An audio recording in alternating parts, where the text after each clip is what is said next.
소리가 없는 글 속에서 들리는 소리, 뭐 이런 것들, 소리가 없는 곳에서 상상되어지는 소리들, 이런 것들이 되게 좋다는 생각을 했었어요.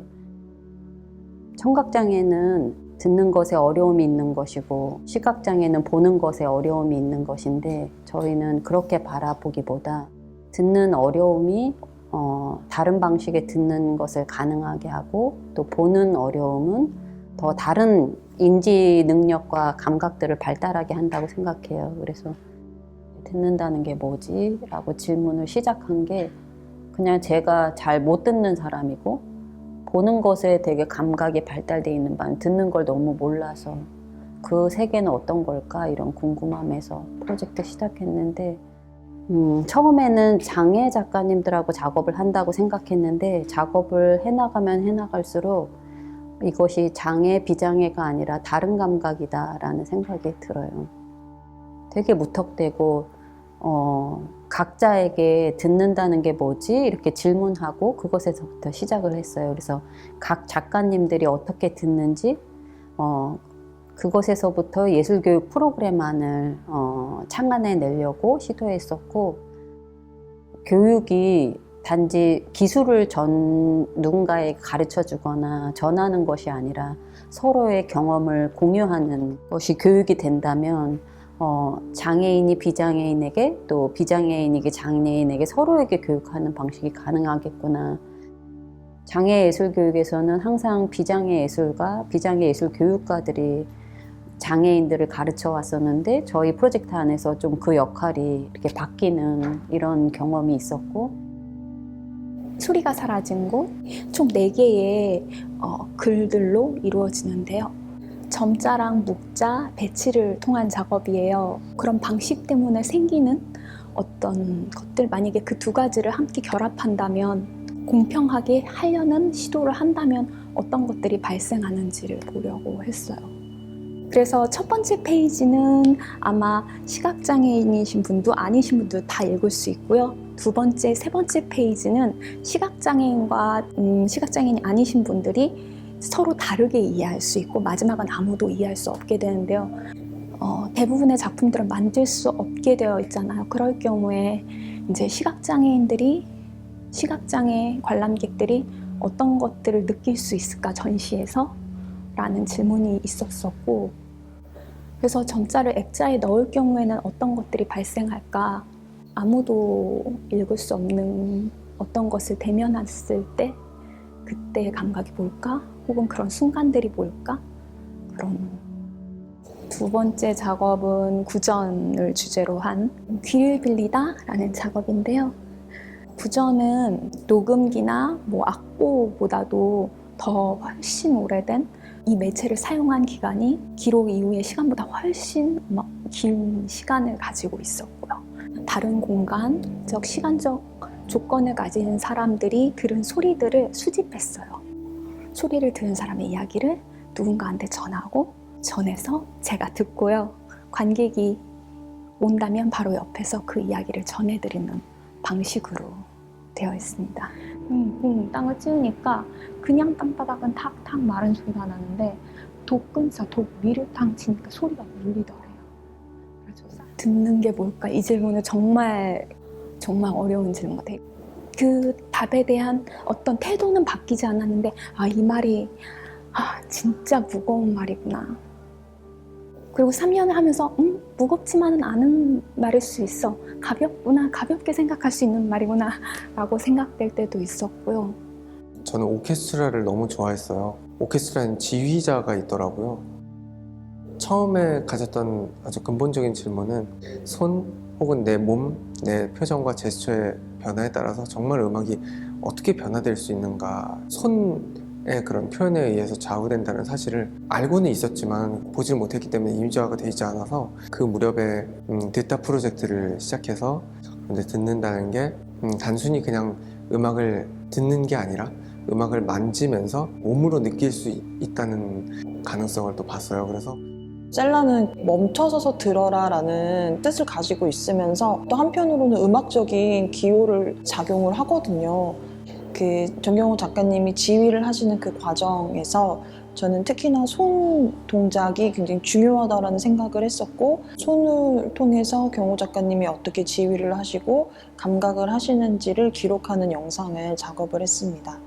사실은 그런 멈춰서서 듣는 것들 또는 조금 다른 호흡으로 듣는 거에 대해서, 그리고 경호 작가님이 또 얘기해 주셨던 것 중에 굉장히 좋았던 게 소리를 만지다라는 이야기셨기 때문에 내가 어떻게 기록을 해야 오해가 생기지 않을까, 경호 작가님이 가지고 계시는 그런 마음이 왜곡되지 않게, 그래서 경호 작가님과 함께 그런 이야기들을 하면서 좀 방향을 잡았던. 그러니까 소리가 아니라 음악을 듣고 떠오른 이미지로 내가 그림으로 표현을 하는 작업이에요. 떠오른 심상들을 나누고 그림으로 표현을 하고, 그 그림을 제가 느껴보면서 다른 소리, 다른 장르의 그런 소리로 또 표현을 하는 그런 작업을 진행하려고 하고 있어요.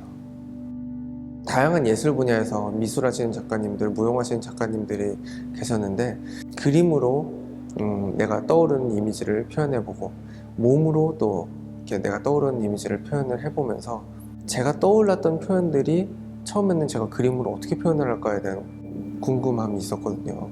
그냥 내가 느끼는 그대로를 표현을 하면 그게 내 그림이 될 수 있고, 그게 내 몸짓이 될 수 있고, 그게 이제 지휘가 될 수 있겠구나 하는 생각을 가지게 됐어요.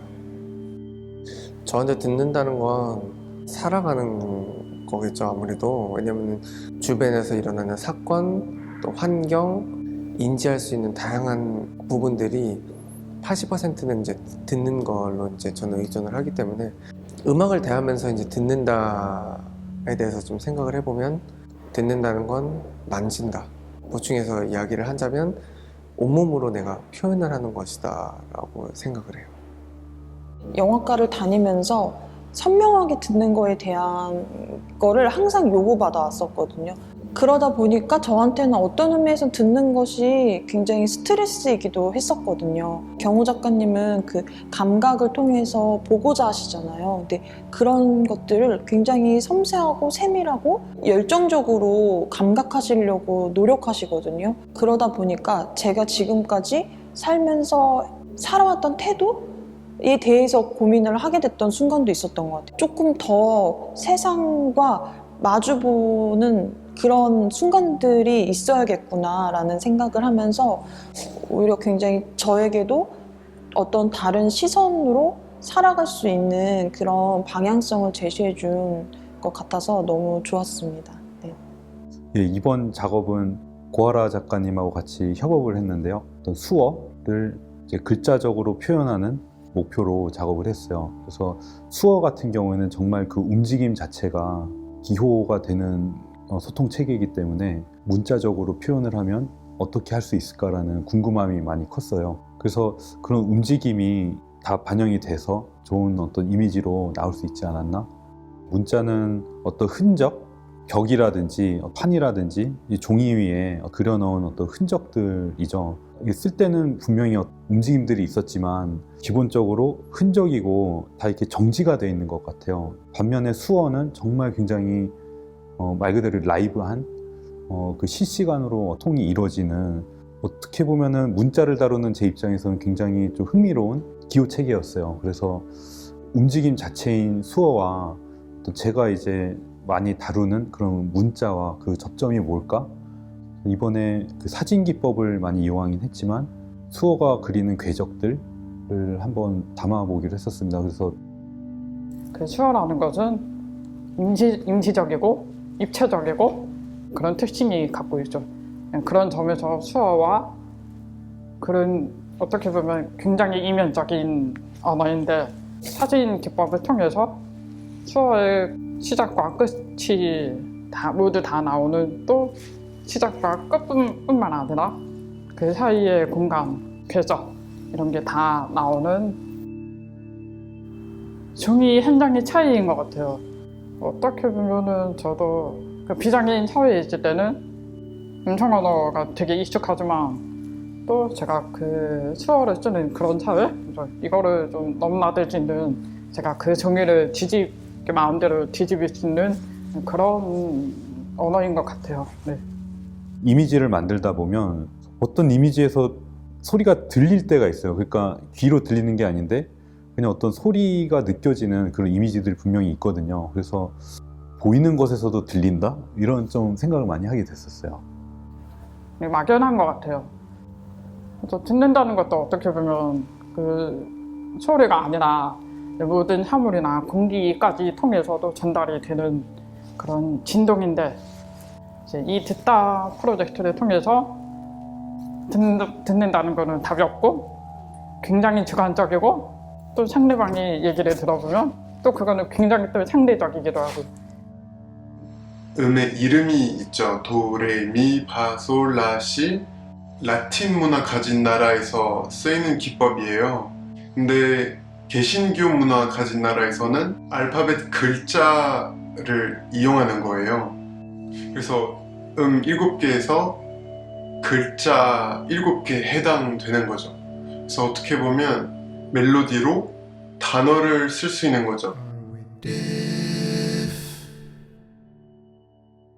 As we are in this cage now,